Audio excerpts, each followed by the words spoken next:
Olá pessoal, tudo bom? Hoje nós estamos aqui na EPAMIG, que é a estação de viticultura aqui em Caldas. E nós viemos fazer um curso de elaboração de vinhos aqui e eu vou mostrar um pouquinho para vocês. Vamos entrar aqui na estação da EPAMIG aqui em cidade de Caldas. Lugar mais lindo.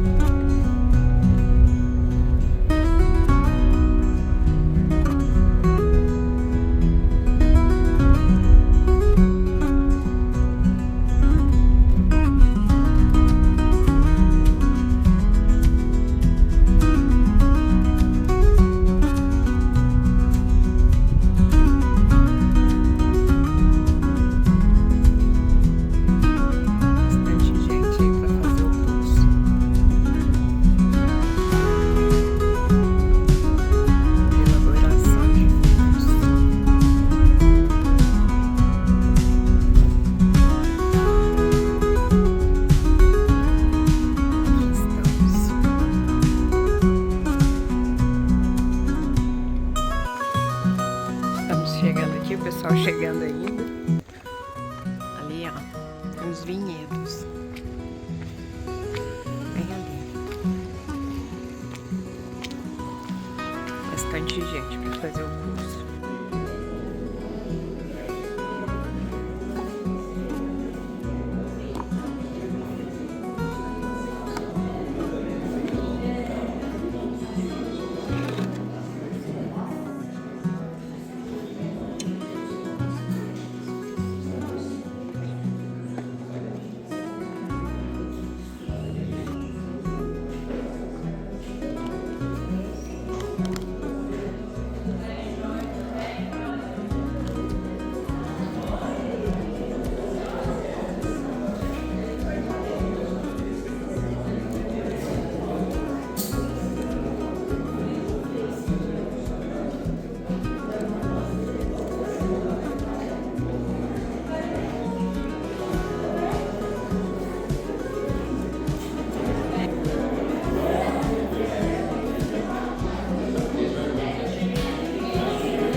O Sistema FAENG e Senar, a Emater, são nossos parceiros, as prefeituras de Santa Rita de Caldas, Caldas e Andradas, são os parceiros fixos, né, desse projeto, e a gente hoje está contando com o apoio do Banco do Brasil para estar realizando esse evento com vocês. A gente também tem o apoio da JP Instalação e Manutenção, representante da Monfrio e da Eno Brasil. A gente tem aqui o apoio dos nossos amigos de Caldas, de Andradas, perdão, das vinícolas Beloto, Mutterli e Basso, que trouxeram aqui brindes para a gente estar sorteando. Vamos ver de quem é. Do nosso amigo Valusso também trouxe um brinde para nós, e aqui chegou de vocês. Os produtores aqui de Caldas também trouxeram o espumante feito em Caldas, pra gente estar sorteando aqui com vocês, tá bom? Eu não vou me alongar muito, porque a gente tem muita atividade ao longo dessa tarde, né? E a gente não pode atrasar. Então eu vou passar a palavra aqui pro colega Felipe, que ele é o nosso enólogo aqui responsável pela nossa vinícola comercial, nosso colega pesquisador, que ele vai estar iniciando aqui os nossos trabalhos dessa tarde, falando um pouco sobre os principais tópicos de vinificação. Ele vai se apresentar. Pode ficar. Bom, boa tarde para todo mundo. Boa tarde. Bem animado. Meu nome é Felipe, estou como enólogo agora aqui na EPAMIG, e hoje vou abordar um pouco alguns tópicos básicos aí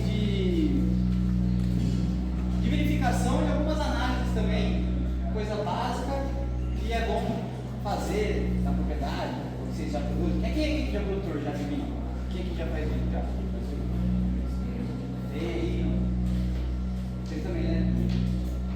um terço quase da turma que já produz o vinho. Eu vou falar um pouquinho dessas análises também de controle. E o que vocês tiverem de dúvida, vocês podem perguntar, tá? Não precisa esperar não, pode perguntar na hora, que já tem melhor, a gente já vai conversando. Bom, eu trouxe aqui, primeiro, para a gente ter um vinho, produto final, o vinho começa lá no campo. Desde a implantação da uva, pensando no que tipo de vinho você quer fazer, se é um espumante, se é um tinto, se é um branco, que tipo de vinho que a gente vai desejar elaborar. Então, para isso, eu vou ter o que a gente chama de desenho do vinhedo e o desenho do vinho. A gente tem que planejar, já pensando, se eu quero produzir um tinto bem encorpado para passar na barrica. Ele tem uma propriedade que é no fundo do vale e bate sombra quase que o dia inteiro. Eu não vou conseguir ter uma uva com uma boa maturação com o vinho que eu gosto, mas eu posso ter uma área boa para produzir uva com espumante. Então, por que não produzir um espumante? A gente tem que pensar nisso. Então, eu tenho uma área, eu tenho que pensar na parte de correção do solo, implantar a muda, pessoal. A videira é a última coisa para entrar na terra, né? A turma já chega a plantar, a primeira coisa que vai é comprar muda para botar na terra já. Essa daí é o por último. Pensar primeiro parte de solo, método de condução. Se meu terreno eu quero fazer um espumante, eu vou usar uma variedade híbrida com alta produtividade. Eu posso usar talvez uma latada que vai me render mais uva por área do que uma espaldeira. Pensar todas essas partes, né, para montar. Tipo de poda, que poda que eu vou fazer nessa minha planta? Se eu vou deixar pouca gema, mais gema, produzir menos ou mais cacho, se a variedade da uva consegue produzir mais uva sem perder qualidade, né? Se é uma variedade de uva que eu tenho que reduzir minha produção, mas para concentrar ali cor, aroma, né? Tem que pensar tudo isso antes de começar. Pulverizações, se agora é uma área que eu não tenho um trator, mas futuramente eu vou ter um trator, então eu já vou deixar as ruas do meu barreiral no espaçamento, onde depois futuramente vai vir um trator para pulverizar, né? Elaborar, pensar tudo isso daí, desenhar o vinhedo pensando no vinho que você vai fazer. Aí tudo bem, plantou lá a uva, fez a poda, selecionou tudo, vamos pensar na maturação, né, dessa uva. Nós temos basicamente 4 tipos de maturação. A maturação tecnológica, que ela diz a respeito do quê? Dos ácidos e açúcares, né? Porque a gente sabe que quando a uva começa a maturar, ela começa a perder a acidez e começa a ganhar açúcar, basicamente, né? E também alguns compostos aromáticos aí, que depois da fermentação vão dar algumas moléculas de aroma. Maturação aromática. Essa maturação aromática o que é? É quando a planta, a uva, ela começa a perder a parte de aroma herbáceo, né, aquele verde, aquela aroma de pimentão em algumas variedades, e começa a dar o aroma da variedade. Principalmente em uvas brancas, para fazer vinho branco, e moscatéis, lorena, essas daí, tem é legal ficar de olho, né, prestar atenção na maturação aromática. E depois a maturação fenólica, que é mais a parte de taninos e antocianinas, ou seja, a cor da uva, né, a cor do vinho, como é que vai ficar, a astringência dessa uva, né. Essa maturação fenólica é uma maturação mais que a gente vê questão visual mesmo, sensorial, mastigando a uva mesmo, né. E o que pra gente importa bastante é a maturação fenológica, que ele junta a maturação técnica, a gente chama, com a fenólica, né. Eu tenho que chegar dentro na hora que minha uva começa a cair a acidez, aumentar açúcar, aumentar depois também a questão de aromática da variedade, se for uma variedade de uva aromática, como as moscatos, né? Eu tenho que juntar um ponto de maturação que me agrade para fazer o vinho, do que eu estou pensando em fazer, né? Por exemplo, se eu querer fazer uma lorena, alguém tem plantado lorena aqui? Ninguém tem, mas vocês conhecem a variedade de uma lorena. É uma uva híbrida, resistente também, e bem aromática. Ela é de família de uvas aromáticas. Então eu tenho que ter uma maturação dela visando o aroma dela, né? Junto com uma acidez e um açúcar que eu quero para fermentar, né? Uma acidez aí que vai me passar depois um frescor, mas que vai ter o aroma da uva, sem que ela perca muito a acidez na maturação. Vocês estão entendendo? Vocês estão com uma cara meio... Mas tá indo bem. Mas é isso, então pra gente a analógica é juntar a tecnológica com a fenólica também, né? Na parte ali de cor, de antocianina, tanino, para que a gente deseja. Aqui tem uma tabelinha, vocês receberam uma apostila aí, não receberam? Essa tabela aqui está nessa apostila também. Aqui é só um Não que isso daqui seja uma regra, tá? Isso aqui é alguns parâmetros de maturação de uva para uma colheita, tá? Então vocês vão ter aí a tabela do suco, uma maturação da uva para fazer um suco, elaborar aí, o Brix, a acidez dele, pH. Quem aqui que é produtor faz a análise de Brix? Levanta a mão. Vocês fazem. pH. Acidez total. Vocês dois. Você faz. Depois, nem todo mundo faz a maioria da... Porque assim, o mais básico que a gente tem das análises é medir o Brix, né? Para ver quanto tem de açúcar, para mim saber mais ou menos como colher. Normalmente é o que a maioria faz, né? Vê o açúcar ali, bateu, colhe. Acidez total, é legal saber também, porque o estilo de vinho que você quer fazer, né? Porque às vezes eu quero fazer um tinto encorpado, mas eu tenho uma acidez ainda muito alta. Vendo que ela tem a roxinha ali e um açúcar legal. Mas seria bom fazer uma acidez total também. E depois vocês vão ver tudo isso. Branco espumante 22, ele já vai ter uma acidez mais elevada, porque esse aqui é uma bebida mais fresca. Enquanto um vinho tinto, fino, um pouco mais de açúcar, só que menos acidez. Você não quer tanta acidez nele, você quer uma maturação um pouco maior. Que consecutivamente vai ter um pouco mais de tanino, antocianina, vai estar mais maduro nessas maturações aí do vinho tinto fino, né? E aqui, vocês conhecem o cartilhão de bebida do mapa?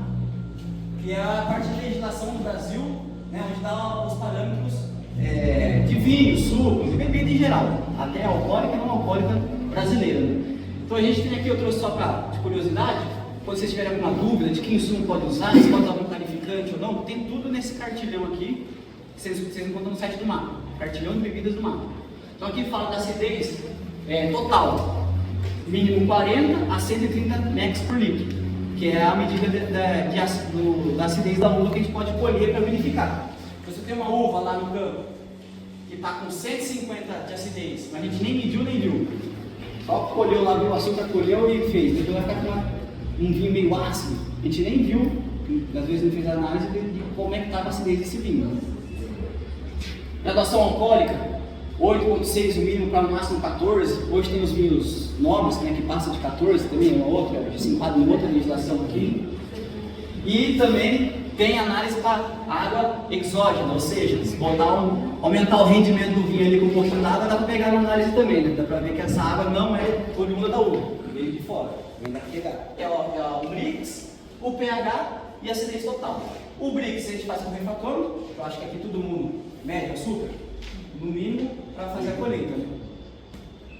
Um pH, esse aqui vai medir o pH, esse aqui é um pH de bancada. O pH é importante porque é um fator que pode variar de 3,5 para 3,6, já é uma grande diferença no vinho em questão de segurança do vinho, ou seja, parte microbiológica. Se eu tenho um pH perto de 4, 3,9, 4, é um vinho que vai ser muito mais fácil, suscetível à contaminação. A outra levedura, ou bactéria, ou na hora que eu engarrafar ele e botar para guardar lá, ele pode oxidar mais rápido. Enquanto que um vinho com seus pH de 3,5, vamos generalizar assim, vai ser quase 50 vezes mais difícil de ser contaminado do que um de 4. Então é um pouquinho que a gente não pode passar despercebido, mas faz muita diferença no vinho. Né? Então a gente já mede também no campo o pH mais ou menos como é que vai estar dessa uva. E a acidez total, que a gente vai usar uma vidraria, depois vocês vão ver, que é por titulação. Né? É um método que a gente põe numa bureta lá, num vidro, e vai pingando a gotinha até mudar de cor, e aí a gente, com um cálculo ali, a gente consegue ver o quanto que tem de acidez dessa uva. Né? E ver, visual, a cor dela, como é que ela está, se é matita, se ela está bonita. Resistência mecânica, apertar a uva, ver se ela está estourando fácil ou não, se a casca está grossa ou não, porque nisso daí a gente consegue ver se vai fazer uso de enzima ou não na vinícola, enzima para ter um rendimento maior dessa uva, né, para ele poder soltar mais líquido para fazer o vinho. Capacidade de desgrana, de vez em quando você não tem uns cachos que você não, só olha para ele já caiu ao lado, assim já, né? Aí você fala, tem que colher, senão vai perder tudo já esse negócio. Aí depois aqui, ó, parte visual ainda. Esse aqui também está na apostila, aí também está numerado, é meio que uma sequência para seguir essa análise. Então, na polpa, aderência, casca, também é importante saber, para ver também o rendimento. Aí, gustativo, você vai mastigar ela, ver como é que está a doçura, acidez, o aroma dela, se tem muito aroma verde ainda, ou seja, pode ser que não está naquela maturação aromática, está muito cedo ainda. E vai. textura, parte de boca também, a acidez, a astringência, principalmente da semente, né? Tem uma semente quando está mais verdinha, você morde ela, dá aquela amarrada boa. É questão de tanino também, toda essa parte de maturação. Aroma e aroma frutado também.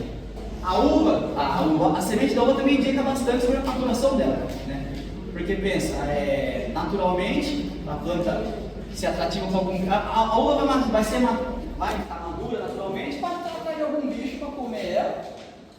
A uva vai entrar no bicho e depois ele vai soltar a semente, não vai? Por aí pela natureza. Então a função da uva estar madura, ela vai ter que ter a semente madura para sobreviver. Então se a semente estiver marronzinha, bonitinha, já madura, crocante, já é um sinal de que a uva está no ponto de maturação legal. Se eu não fizer análise, nem pH, nem blitz, mas pelo menos eu vi uma semente marrom, eu vou saber que está num ponto de maturação ok da uva. Enquanto se eu pegar uma uva já está com a sementinha verde, ela não está tão madura assim. Mas aí de novo vai entrar no tipo de vinho que eu quero. Entendeu? Se é um vinho de novo espumante, coisa fresca, provavelmente ele vai estar com uma semente um pouquinho menos marrom, mais verde. Enquanto ao contrário, um tinto, encorpado, vai ter uma semente marrom. Então é importante também degustar a semente. Casca, tem uma coisa que a gente pega a uva, tinta, põe na boca, mastiga, separa a polpa, separa a casca, vê como é que está a cor dela já, se solta a cor na hora ou não.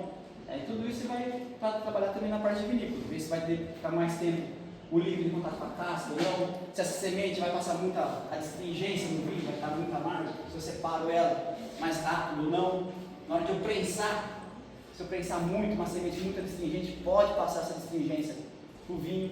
Então é importante degustar a baga também. Se é uma uva sadia e eu usei pouco, eu já posso baixar no tempo aí com 1 hora. Eu coloquei o SO2, joguei azul, estou desengaçando, se hoje seja na máquina, na mão, está indo para o tanto. E eu estou botando SO2. Espera mais ou menos 1 hora para colocar a levedura, que é de cuba. Algumas enzimas hoje trabalham junto com o SO2. Então o tempo que você está desengaçando ou prensando, dá para você botar o SO2 e a enzima juntos. Mas a levedura não é legal, é bom esperar. A gente vai receber a uva, né? Vai fazer o desengaço dele, vai dar uma separada a baga do engaço, do talinho dele, porque também o engaço meio verde, tem bastante tanino verde, pode passar uma astringência, amarrar a boca, né? A gente faz a adição do SO2, que o SO2 ele é fundo estático, bater estático, não deixa que outras leveduras que não queiram atuem no meio ali, né? E depois a própria máquina vai dar um rompimento um pouco nessa baga, vai romper um pouco ela para a levedura entrar mais fácil e começar a fermentar, né? E aí depois a fermentação alcoólica. Então eu joguei lá tudo dentro do tanque, as uvas. A fermentação alcoólica nada mais é do que a levedura comer um açúcar, metade ele vai soltar em álcool, metade a levedura vai soltar em gás carbônico, né? Vai sair o gás. Então aqui é o pé de cuba nosso. Nesse momento aqui, se precisar fazer alguma correção do vinho, de acidez, por exemplo, o pH está legal, mas minha acidez está meio baixa para o vinho que eu quero, eu posso fazer aqui nesse momento também. Controle de temperatura, aqui é importante, né? Então, o tinto mantendo seus 20 graus, 25 graus ali. A gente tem os tanques aqui com a cinta de frio, né? Que controla essa temperatura. Se não, faz no tanque a garrafa PET mesmo, ou tem gente que põe na geladeira, alguma coisa assim, para manter a temperatura. E medir a densidade. Que a densidade vocês medem, todo mundo aqui acha que mede a densidade que vocês produzem? Com o densímetro, que é esse aparelho aqui. Que eu vou colocar no vinho, no líquido, e ele vai me medir qual é a densidade do vinho. Eu vou saber mais ou menos o teor de açúcar que tem ali, né? E quanto tempo mais ou menos vai demorar para acabar das leveduras consumirem esse açúcar no vinho. E aqui eu vou saber quando que o vinho ficou seco, ou seja, quando que acabou o açúcar. A densidade, então, para a gente controlar a fermentação, como está andando, né? Se está fermentando, se as bactérias, se as leveduras estão consumindo açúcar, se não parou, se parou a fermentação, a gente tem que voltar à fermentação. E um dos métodos que ajuda a fermentação, a gente chama de remontagem, que é o que? É adicionar oxigênio no meio disso tudo, porque a levedura está consumindo açúcar, tudo, e ela precisa se multiplicar também um pouco para continuar a fermentação. Então a gente tem um tanque, a gente solta o vinho pela parte de baixo, né? Faz um movimento no vinho, e com isso agrega oxigênio aqui dentro. E a gente joga pela bomba, joga por cima de novo. Então o vinho sai de baixo, joga por cima, para dar um pouco de oxigenação. Eu montei, fiz a análise, acabou. O meu densímetro abaixou de 1000, que ele tem, né, de 1100 até 900 e pouquinho. Então a densidade vai ficar em torno de 998, por aí, 3 dias seguidos, ou seja, acabou a minha fermentação alcoólica. Né? O açúcar que tinha ali no meio praticamente foi tudo consumido, deve ter sobrado em torno de seus 3 gramas por litro, que é mais ou menos isso que fica. Né? E aí eu vou tirar então o vinho que a gente chama de descubar, que é tirar o bagaço do líquido. Então a gente joga o vinho numa prensa, né? Vocês vão ver depois, e depois o líquido com tanto, depois o bagaço na prensa ele, e nessa prensagem vai ter um rendimento também, vai ter um pouquinho de líquido que vai sair. Aqui é importante também saber lá como é que estava a semente, como é que estava a minha uva, para mim saber se eu posso prensar forte mesmo para ter um rendimento ou se eu tenho que fazer uma prensagem mais leve, para não passar a astringência, a amargor da semente. Se eu fizer muita prensagem aqui agora pode passar. Também tem alguns métodos que a gente pode tirar a semente antes de acabar a fermentação e passar só o bagaço. Vai depender, de novo, do vinho e do tipo, como é que está a maturação da minha uva. Né? Que é a transformação do ácido málico, que é um ácido na uva, em lático. Vai deixar o vinho um pouquinho mais redondo, mais, a gente chama de untuoso, manteigado, assim, vai ficar melhor boca em boca. Né? Vai diminuir um pouco a acidez, mas é pouca coisa também. E bem provável que o vinho naturalmente faça essa fermentação, só que agora é por bactéria, não é mais fungo, né? É uma bactéria que faz. Até agora eu fiz a adição de SO2 só no começo, né, que você falou de dividir em 3, só no começo. Eu não posso colocar uma fermentação alcoólica, se eu quiser fazer a malolática, e corrigir a SO2 aqui depois da fermentação alcoólica, não desculpa, porque não vai fazer a malolática, vai interferir nela. Então a malolática, essa transformação do ácido málico em lático, a gente vai fazer a análise de cromatografia, que chama, que é um papel, dentro de um líquido aqui, acho que é butanol, de álcool, e a gente pinga alguns ácidos e o vinho no meio. E aí, por acaso, tá vendo aqui, começou a arrastar, né, o vinho, minhas amostras, e alguns pararam aqui em cima, não sei se eu botei, eu botei a foto, não sei se explico certinho. Aí, quando parou aqui em cima, a questão aqui só tem ácido lático, e se tiver arrastado no meio aqui, é porque está na transição do málico para o lático. Então, alguns estão fazendo a malolática, outros ainda não. Então, a fermentação alcoólica a gente vê com o derivativo, a malolática a gente vê com o papel aqui. Acabou a malolática, esses análises acabou, aí sim eu posso corrigir a SO2. Fazer uma correção nele para segurar um pouco o vinho. Vai depender também do pH. pH mais alto, mais SO2. pH mais baixo, menos SO2. Porque se conserva melhor. Agora a gente vai para a estabilização tartárica. É botar esse vinho no frio, a zero mesmo, a menos 1 se conseguir, para formar esses cristalzinhos aqui, que nada mais é que cristal de potássio. Vocês já tomaram algum vinho que botou na geladeira lá, tomou, acabou a taça de aquela borra embaixo? É isso daqui.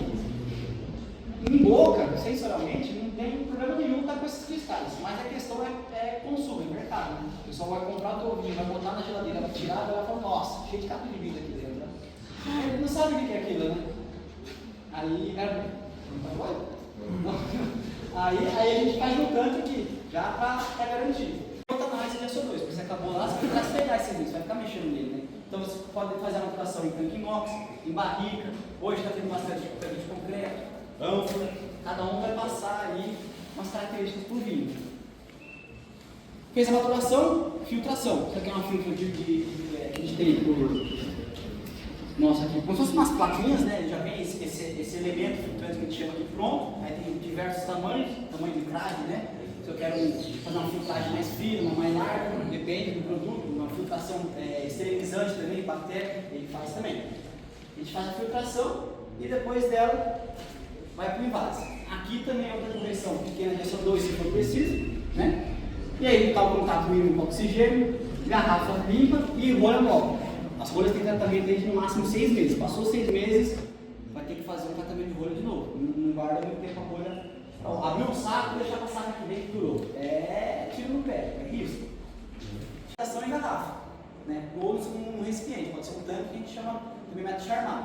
Mas a gente fez a segunda fermentação no ambiente fechado. Aqui no nosso caso é na garrafa. A gente tem um branco, tem um rosé ali também, que no início fica uma cor maior e depois diminui, né?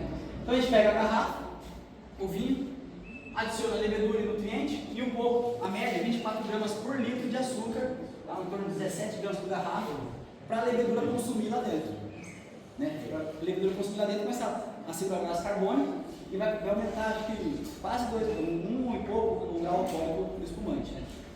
Depois disso, ela vai começar a fermentar na garrafa. Eu trouxe aqui, ó, isso aqui tudo é borra, é levedura.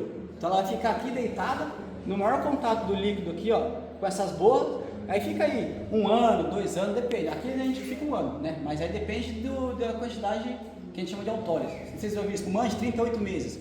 Ficou 38 meses desse jeitinho aqui, ó. Eu vou chacoalhar aqui agora, ó. Tem mais lá. Mas é isso, a autólise ela ficar paradinha, você viu quando tá turbo agora? Aí deitadinha quieto, tudo se decanta e fica. Ó, tá cheio de gás, ó, os gás subindo aqui, ó. Tá tudo preso. Isso que é a autólise. Depois ela vai pro pulpito. Então isso aqui tudo vai ficar de ponta cabeça para decantar tudo de novo na boca aqui dessa garrafa aqui, né? Olha lá.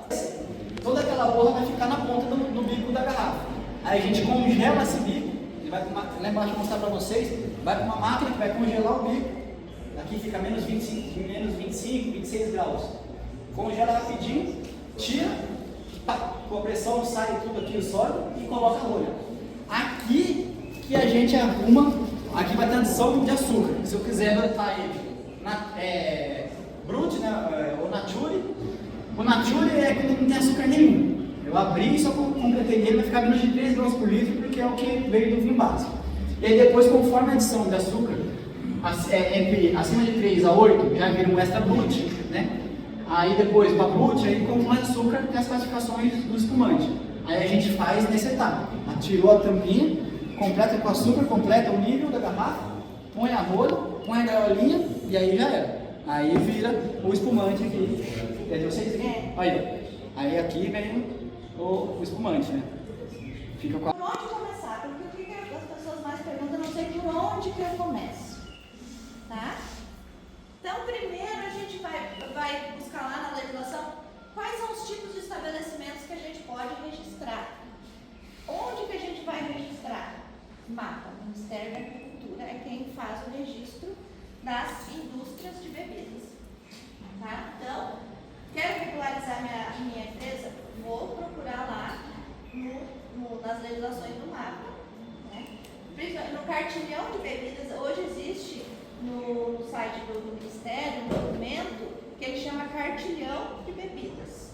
Tem um link lá, você clica e lá ele traz tudo o que você precisa saber para fazer uma legalização.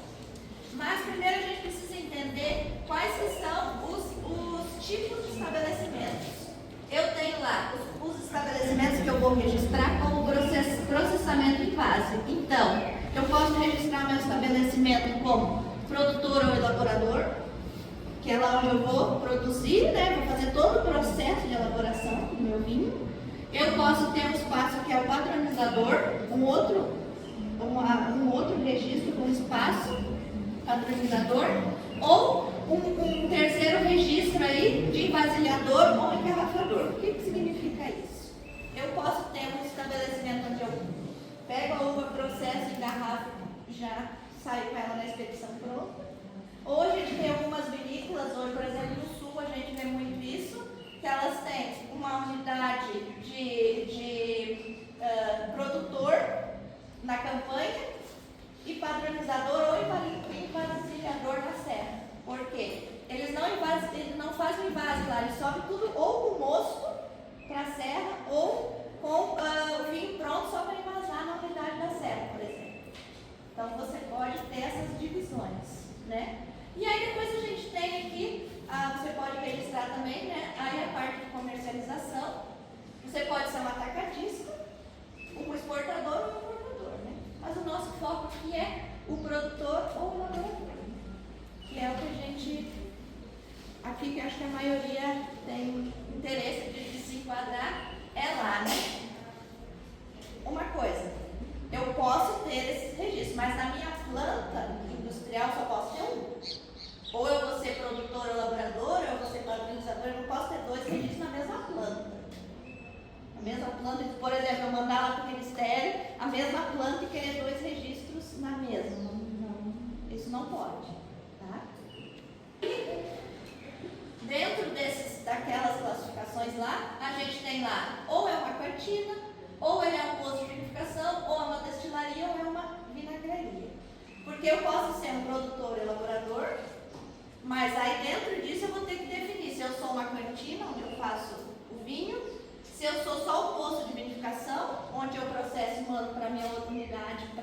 finalizar, ou eu vou ter uma destilaria ou eu vou ter uma vinagreira. Porque eu não posso registrar uma vinagreira junto com a minha vinícola.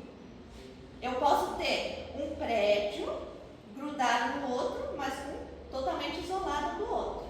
Então eu vou ter duas plantas. Então, ou seja, eu tenho um prédio dividido com duas plantas distintas.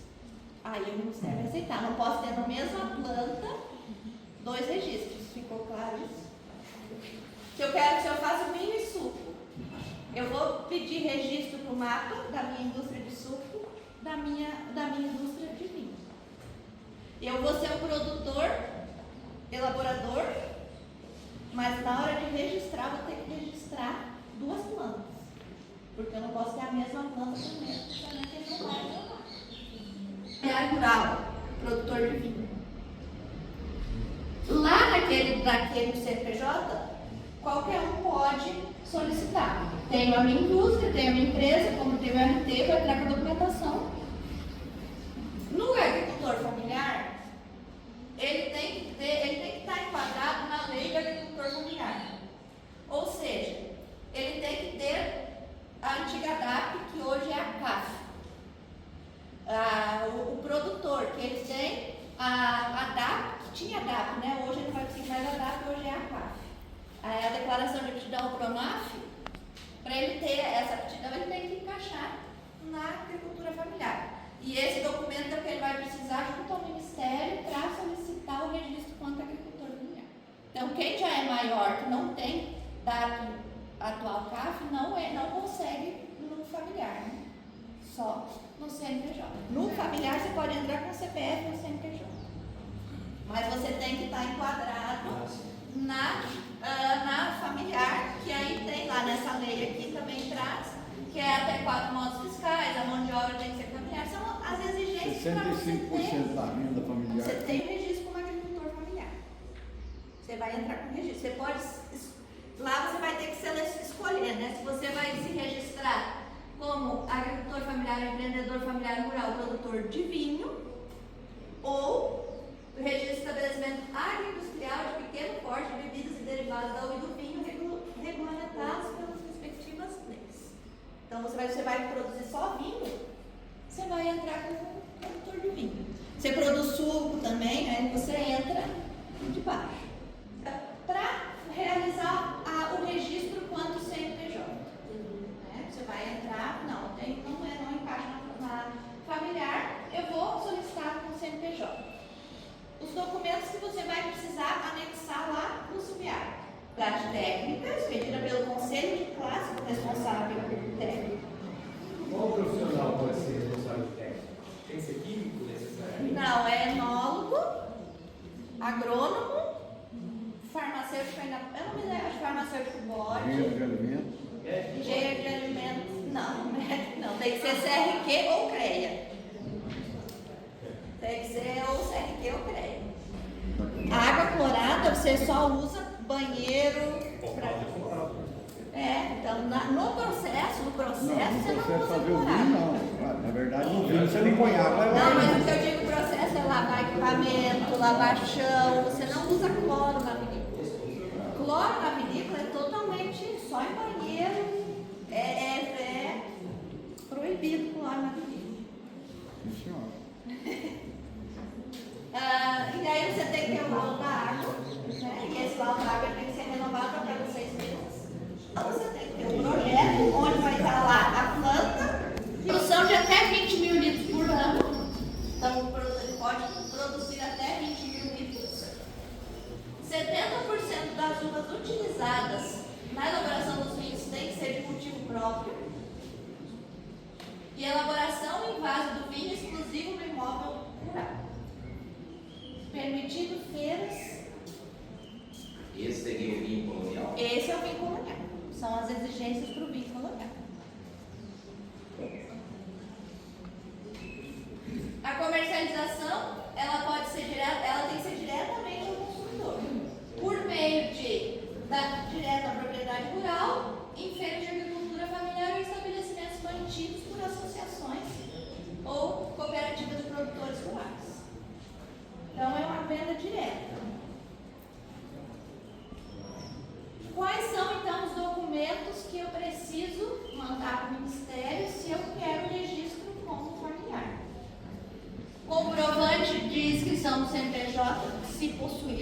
Então você pode entrar com o CPF.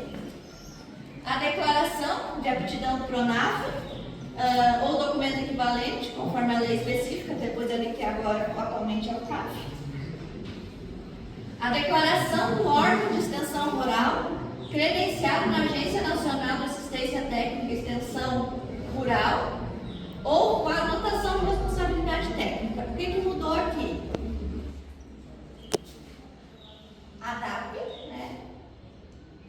E a Emater pode fornecer essa declaração, que aquele estabelecimento tem um responsável técnico, ou a mesma anotação de responsabilidade técnica emitida pelo órgão, pelo CREA ou CRP.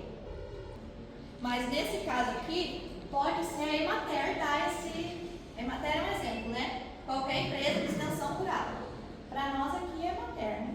Esse cuidado, dessa atenção é fundamental. Você está consumindo, né? Você está ingerindo esse produto que você está produzindo. Então, você comeria alguma coisa produzida dentro da sua cantina? Por que é importante? Economia de dinheiro.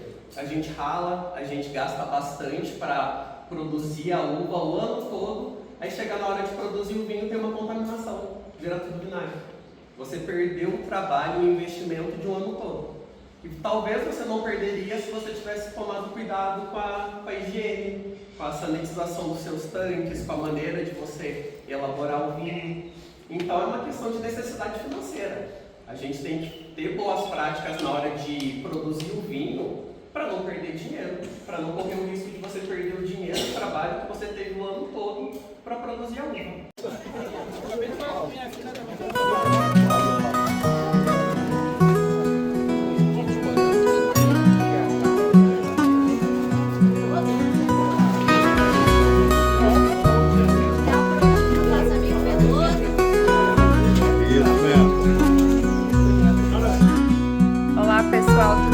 Nós estamos aqui com essa moça bonita. Esse aqui é o laboratório de microvinificação, onde são preparados vinhos que serão analisados no laboratório de enoquímica, que também fica localizado aqui no Campo Experimental de Caldas.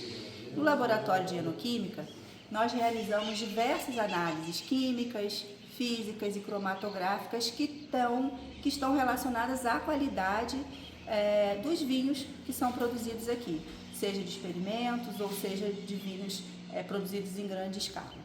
Está relacionado com a estabilidade da cor desse vinho. Então, o vinho, por exemplo, o mosto, que vai gerar um vinho, se ele tiver um pH muito elevado, consequentemente mais por baixo, a estabilidade da cor desse vinho, ele não vai ficar um vermelho intenso, estável. A cor característica dele não vai ser estável durante o período de armazenamento. Então, a gente faz essas análises, até para a gente colher essas informações. A gente vai no campo várias vezes, toda semana, quando vai chegando no ponto de colheita, a gente vê e faz a análise. Está com o pH adequado, está com a acidez adequada, aí a gente vai lá e colhe. Se não tiver, a gente, toda semana a gente vai lá e colhe. Então, a gente no laboratório, a gente traz a uva e a gente prepara o que a gente chama que é o mosto. Né? Isso aqui antes de estar fermentado, antes de passar para os tanques. Então a gente pega a massa, eu vou falar várias vezes, eu deixei só o esquema. Então a gente amassa aqui dentro do saquinho mesmo com a mão. A gente vai amassando bem com a mão até soltar, tá vendo? E aí a gente tem aqui o mosto. O importante é sempre identificar o saquinho que você está trabalhando. Que às vezes é um talhão diferente, uma variedade diferente, né? Então você tem que sempre se identificar. Então você amassou, está aqui amassado. Esse líquido, esse mosto que vai sair aqui, a gente passa por uma peneira simples de casa, né? A nossa está até meio rasgadinha, uma peneira simples. Depois a gente vem aqui, ó, um funil, qualquer funil, uma gás de farmácia, e coa de novo, filtra de novo, na verdade. Aqui eu tô com ela que eu tô filtrando, para evitar que esses resíduos aqui passem para a leitura dos equipamentos, porque vai dar interferência. Né?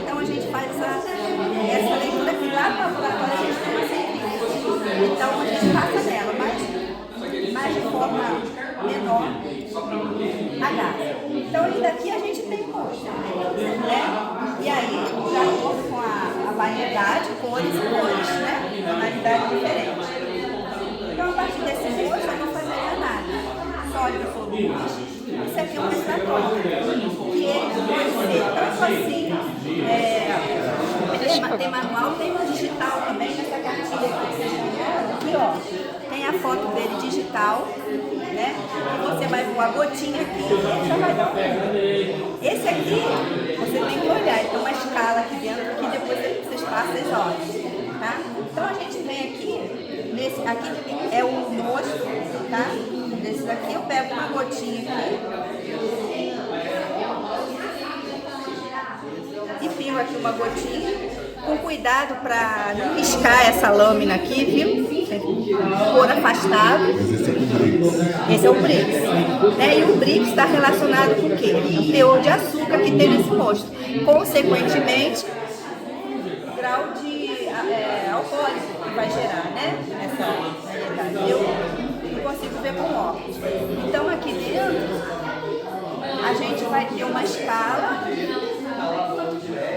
a gente vai ter um número de graus Brix. Você pode passar. Gente, esse equipamento aqui vê o Brix. Aqui dentro ela colocou um pouquinho do suco da uva aqui. E aqui, lá dentro, tá dando pra ver que deu 15,5 de Brix. Ele vai estar relacionado, é um teor de açúcar, vamos dizer assim, que tem nesse mosto. E isso daí vai estar relacionado com o teor alcoólico depois que vai gerar esse vinho. Essa fermentação que ocorre entre esse mosto até esse vinho estar pronto, é uma fermentação onde esse açúcar vai ser transformado, vamos dizer assim, em álcool, em teor alcoólico. Tá. Certo? Então, tem uvas que tem maior grau Brix, outras menor, e vai dar vinhos com característica de cada uva. Entendi. Teor alcoólico característico. Essa uva que você pôs? Essa uva se chama Flertai. Flertai? Flertai, aqui ó. Flertai. Posso? Essa é uma uva chamada Pives, que são essas variedades que são cruzamentos de uvas, uvas nativas, uvas mais selvagens, vamos dizer assim. Como chama esse aparelho? É um pH-metro. pH-metro. Esse pH-metro, como eu estava explicando para ele, é o seguinte: todas as vezes que você vai utilizar, você precisa calibrar ele, mostrar para ele o que é um pH 7 e o que é um pH 4. Então, todos esses equipamentos, eles vêm de fábrica com manual e a gente adquire soluções também. Então, a solução de pH 7 e 4. Tá. E a gente calibrou hoje cedo já, tá? Para ele poder fazer as leituras corretamente. Né? O que isso é importante para meu vinho depois? Né? Então, por exemplo, o pH muito alto, as antocianas, que dá a cor desse vinho, elas começam a se degradar facilmente. Então ele vai perder na cor. Mas o pH também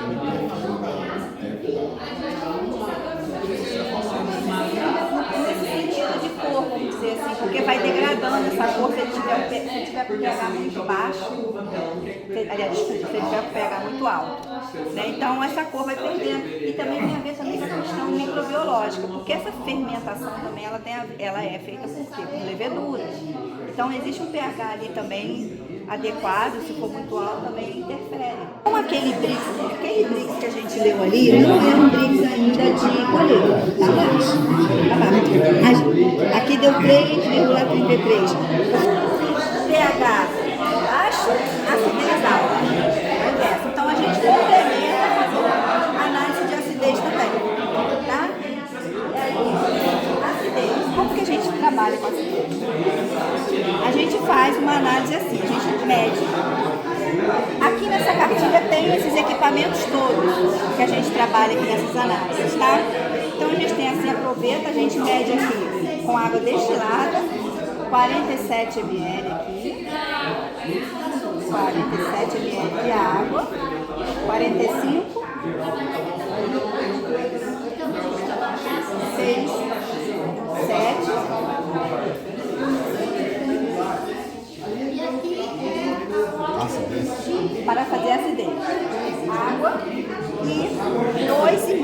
ml do mosto que a gente está analisando.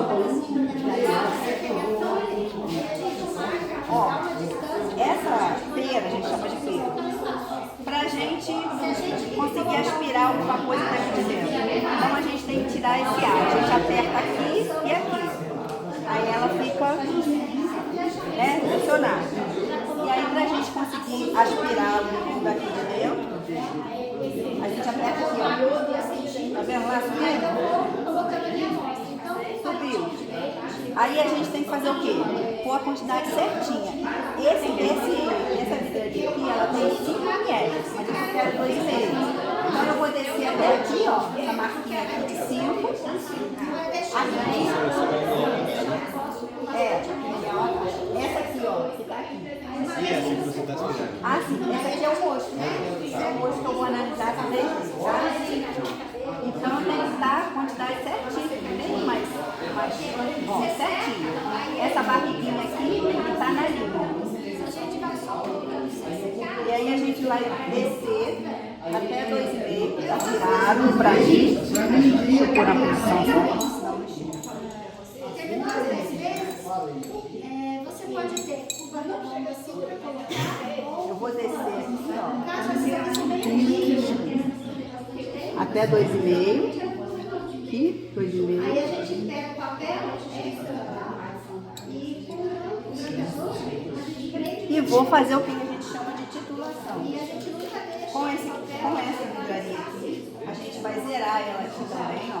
Porque o volume que a gente vai gastar aqui, a gente anota e depois entra no cálculo, para calcular como que está a acidez desse molho, tá? Então aqui eu deixei até a mais só para eu falar, lembrar de falar que a gente tem que zerar. Então aqui a gente tem uma torneirinha e ó, tá descendo. A barriguinha encostou na linha, eu passo. A barriguinha. Eu vou desvirar, então eu vou tirar tudo. Esse aqui também eu vou, mas esse pH deixar de ser ácido aqui dentro, ele vai ficar rosa. Isso aqui vai ficar rosa. Aí eu sei que eu paro. Aí eu anoto esse volume e não faço fiscal. Mas quais são esses produtos? O NaOH está onde? Aqui, cuidado. Esse aqui chama fenolftaleína. Numa titulação X que eu não lembro. É a fenolftaleína 1%. Como é que faz? Eu Você não... pega um palitinho de dente ou um canudinho fininho, né? Bota um pouquinho da tua amostra e vem aqui, ó, e pinga aqui. E aí você vai. Isso aqui, imagina que é cada tanque que vocês têm lá que vocês querem ver se terminou a manolagem. Vendo? Aí você bota o tanque 2, sempre separando, nunca misturar uma amostra na outra, né? Aí você põe uma gotinha de cada, espera evaporar um pouquinho, né? Tem que secar. Aí você pode usar um secador de cabelo, mais rápido, né? Você bota aqui, dá uma secadinha e aí já passa pro próximo. No caso, esse é o ácido acélico. Ah, não. Aí o primeiro é o ácido málico, é o teu padrão. Ah, o ácido málico. Tá? Aí você faz, você marca também. Você pode pegar teu lápis e colocar aqui, ó. Esse aqui é o padrão, esse aqui é o tanque 1, esse aqui é o tanque 2, né? Pra você saber depois quem é quem. Então você marca com lápis. Sempre lápis, porque isso aqui é álcool. Se botar caneta, a tinta da caneta vai pra tudo quanto é lápis. Tá. Vocês vão fazer isso aqui pelo menos umas 10 vezes, porque a ideia é carregar a tua amostra. Porque se você pôr muito pouquinho, você não vai enxergar a bolinha, porque a Então você tem que pingar 10 vezes? 10 vezes. Aí você fez uma vez, aí você faz a segunda vez, sempre no mesmo pontinho. Mas ó, é rápido, gente, tá vendo? Você pingou a segunda vez, aí seca, 3, tá? Aí terminou, como vai sair redondinha, não tem como botar ali. Então a gente faz ela, né, dobra aqui, pega o grampeador e grampeia para ela não abrir lá dentro, tá? No caso, se for redondo e for grampear, nunca dobra o papel. Você sempre deixa o papel encostar, mas nunca sobrepor uma ponta na outra. Colocou, aí ele vai demorar umas horas para subir, porque é capilaridade, né? Onde está molhado vai pegando seco, esse vai subindo. Aqui ele já rodou o papel todo, que a gente, o curso demorou. Mas Aí quando ele chega por aqui assim, você já pode tirar. Você vai abrir ali onde está o grampinho, que foi feito aqui, ó. E aí você bota pra secar, porque ele vai estar amarelão. Por que fica amarelo? Porque o azul de bromofenol, ele é um indicador. Ele tem essa característica de mudar, ele é azul onde no meio básico e que fica amarelo no meio ácido. Quando tem ácido, você vai ver o papel todo amarelo. É aquela que a gente viu lá. Como o ácido acético ele evapora, só de ficar ali o papel vai secando, o ácido acético evapora. E aí onde não tem ácido, ele fica azul. E onde tem ácido, ele permanece amarelo. E é aqui que você consegue revelar então os ácidos presentes no vinho. Tá? Então, se ficou na linha do padrão, não terminou a malolática. Sumiu, aí você já pode trasfegar o teu vinho, botar no frio, e depois de 15 dias, né, se tiver zero, você vai dar a precipitação tartárica, aí você trasfega e já pode engarrafar. Se você tem uma uva de qualidade, você vai usar menos SO2 no seu processo, porque você não vai demandar tanto aditivo assim para ter a conservação da bebida. As próprias características intrínsecas da uva, né, em relação a antioxidante, né, em relação à graduação alcoólica, a composição do seu vinho já pode contribuir aí e evitar o uso exagerado de SO2 aí na bebida. Então, aqui no laboratório a gente tem uma estrutura para fazer essa quantificação. Lá, né, na produção isso não é tão fácil assim, eu imagino que pequeno produtor principalmente, porque a gente trabalha com iodo, uma solução de iodo, ácido sulfúrico na proporção de 1:3, né, e aí é um processo de titulação. A titulação a gente faz uma quantificação baseado no consumo que a gente tem aqui do iodo. Então, a partir do quanto de iodo que eu vou gastar aqui nesse meu processo, eu vou conseguir determinar a quantidade de SO2 que eu tenho no meu vinho. Por quê? O iodo, ele vai interagir, ele vai reagir com o SO2, com as moléculas de SO2 que estão presentes no meu vinho. E isso vai ocorrer num meio acidificado, por isso que a gente usa o ácido sulfúrico. E aí, a partir do volume que eu gasto de iodo, isso vai estar diretamente proporcional a uma quantidade de moléculas de SO2 livre que eu tenho na minha bebida. Então, simplificando esse processo de titulação, é basicamente isso que vai ocorrer aqui, que a gente vai fazer.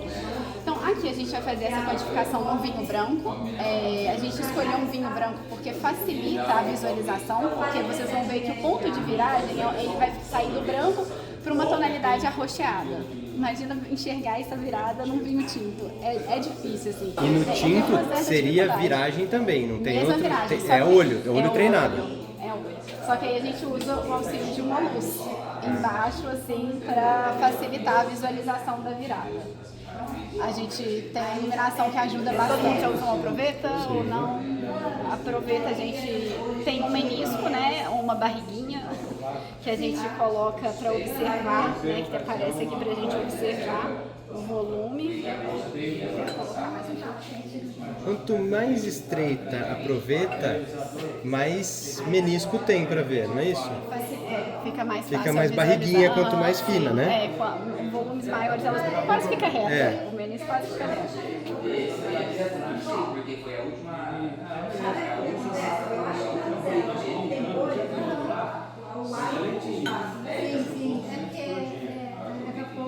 Pessoal, o menisco seria, não sei se vocês conseguem visualizar, o certo é a gente colocar num lugar reto para fazer essa visualização.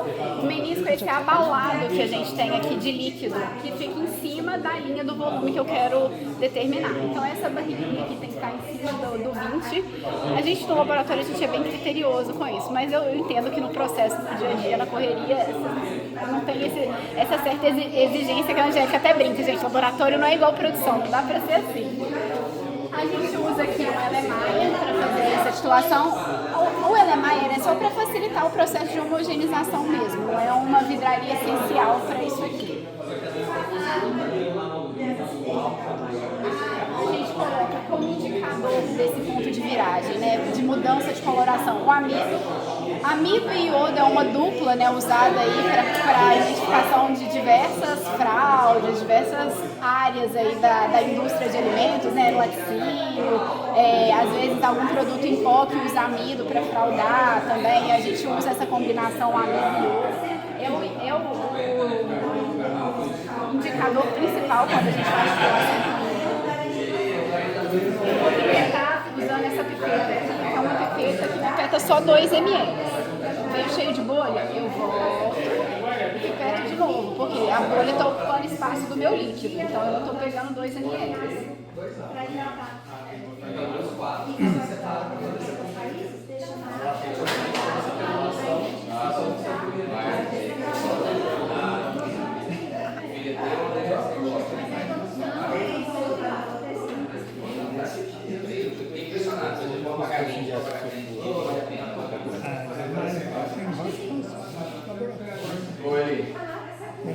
Aqui também tem o menisco, né, igual qualquer. Geralmente ácido sulfúrico a gente pipeta em capela, mas com isso aqui a gente consegue fazer na bancada e facilita também, agiliza o processo, porque ficar pipetando, vem bolha, volta, vai. Então facilita bem. Então eu coloco aqui e coloco até dar os 5 ml.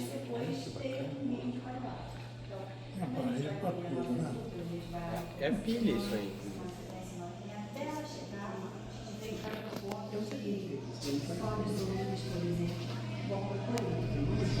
Coloquei, poderia fazer na mão, mas a gente também tem uma outra engenhoca, que é um imãzinho, que a gente chama de peixinho, bailarina, agitador magnético, que é o nome correto. Essa chapa aqui tem um imã que vai fazer ele girar. Vou dar jeito pra tudo. Que haja braço pra fazer isso aqui o dia inteiro. Eu esqueci de completar o menisco, que também é importantíssimo, porque eu preciso saber o quanto de iodo que eu vou gastar. Então eu tenho que lembrar sempre de zerar aqui antes de colocar. Então, são análises básicas, até simples, mas que tem uma qualidade que vai ser formada a partir de expressão, tá? Aí a gente prepara. Mesma coisa, olha aqui na altura do olho, a barriguinha tem que estar encostando, o menisco tem que estar encostando no zero. Tem esse monte para a gente poder fazer a análise. Então a gente tem a outra. Começa a minha titulação. Vocês vão perceber a cor para enxergar. Ele vai ficar num tom roxo clarinho. Nesse caso a gente não precisa medir o pH, porque a titulação com iodo ela não tem o ponto de viragem, né? Não é um ponto de pH. Nesse caso aqui é só visual mesmo. Ele tem que segurar pelo menos uns 5 segundinhos aquela tonalidade meio roxa. Ainda não segurou. Você viu que homogeneizou, ele já voltou a ficar transparente de novo. E na sua experiência, está longe ou perto da viragem? Tá perto. Ó, agora já segurou um pouquinho mais. Por que você acha que está perto? Porque já deu uma coloradinha ali? Isso, ele ficou mais tempo. Ele homogeneizou toda aquela gota e ainda ficou um tempinho. Vou pôr agora um pouquinho mais devagar.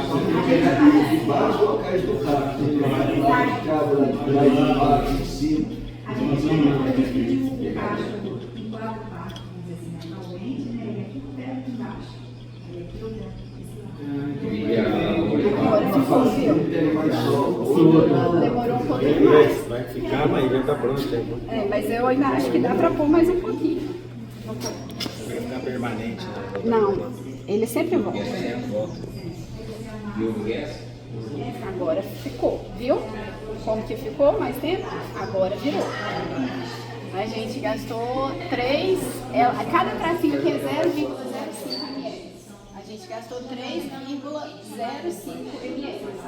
Então, a partir disso aqui, viu que ele vai voltando? Então, virar e ficar uns segundinhos aí a gente já conta.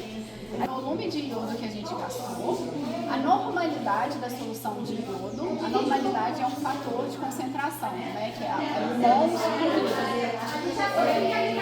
A concentração molar de iodo, 1000, porque a gente expressa o resultado em miligramas por litro, dividido por volume de amostra que eu coloquei. Então, por isso que é importante a gente saber o volume certinho. Eu vou fazer aqui na calculadora rapidinho para a gente saber quanto que deu esse. Então aqui a gente gastou 3,05 vezes 0,02, que é a normalidade do iodo, vezes 32, que é a massa molecular do iodo, vezes 1000, dividido por 20 ml, que é a quantidade de amostra que a gente usou. Então a gente tem uma concentração de SO2 livre nesse vinho de 97,6. Bastante.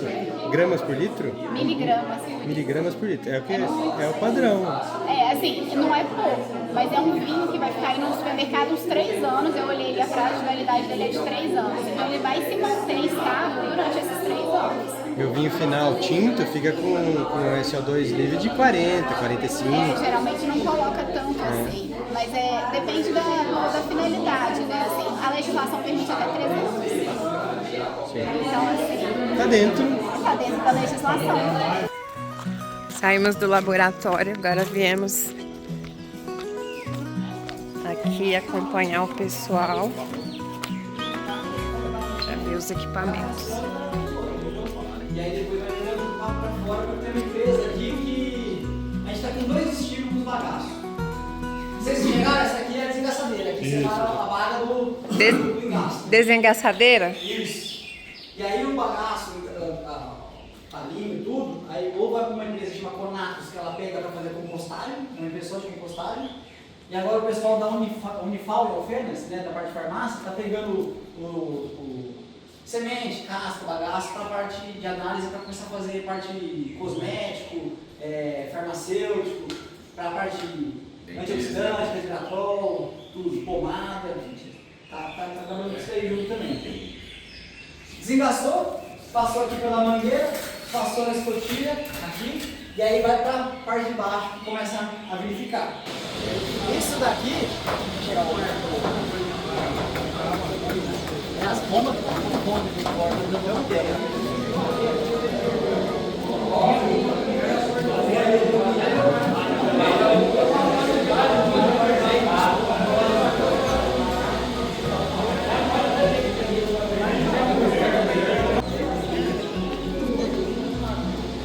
Aqui são os tanques maiores.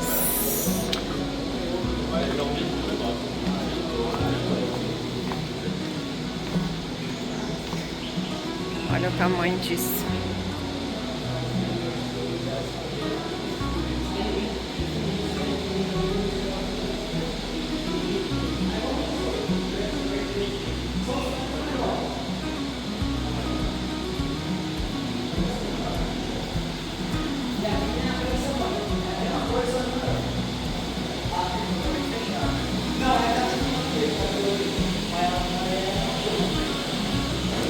Tanques aqui? Os tanques. Esse daqui os tanques maiores mostram para fermentar um volume maior, né? Qual a capacidade? Sim, a capacidade deles, a litragem. A gente tem aqui, esses daqui atrás são de 3 mil litros, depois esses dois aqui de 2 mil cada, esses daqui 5 mil litros cada e depois esses 2 mil litros também.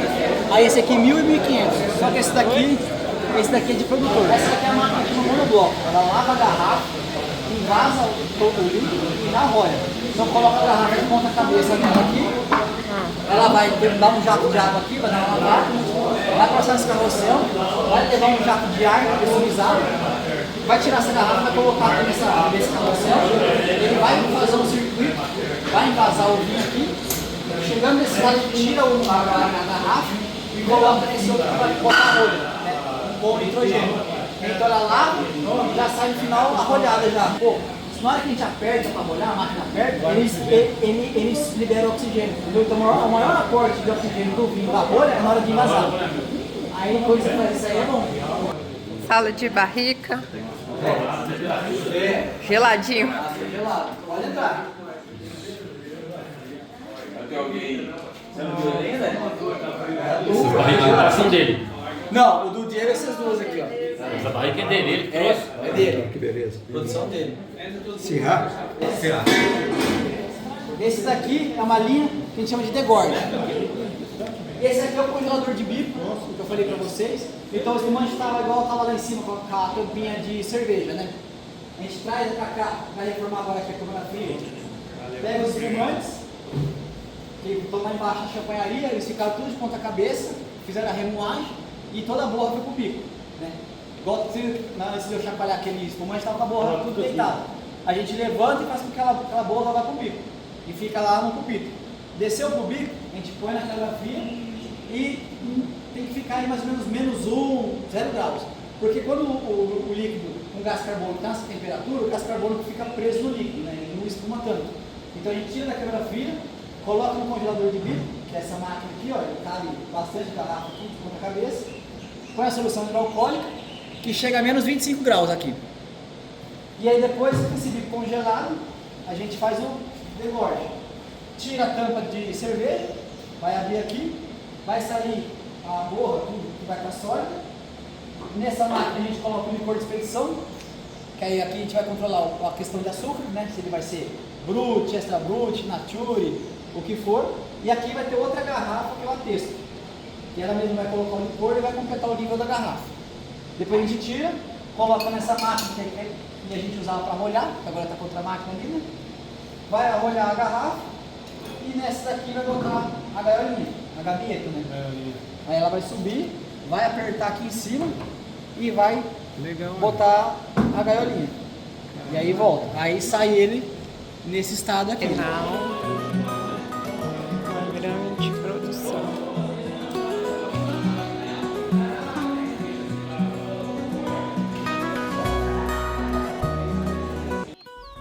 Isso, pessoal, ó, esse foi o nosso curso da EPAMIG, foi muito legal. Nós agradecemos muito a eles.